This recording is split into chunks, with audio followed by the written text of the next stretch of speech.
தாரே ரரே ரரே தாரே தன தானே தானே நானே தானே நானே நானே தானா நானா நானே.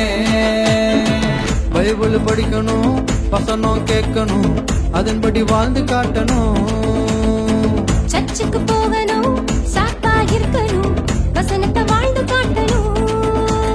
வேணா வேணா வேணா இந்த மொபைல் போனு, வேணா வேணா வேணா இந்த பப்ஜி கேமு. அட வேணா வேணா வேணா இந்த மொபைல் போனு, அட வேணா வேணா வேணா பப்ஜி கேம். எனக்கு இயேசு மட்டும், அடடா இயேசு மட்டும், ஐயோ இயேசு மட்டும் என் கூட இருந்தா போதும். இந்த லேசினஸ் பொண்ணு எல்லாம் காணா போகும். அடடா இயேசு மட்டும் என் கூட இருந்தா போதும். இந்த சாத்தானோட வாழு எல்லாம் சுருண்டு போதும்.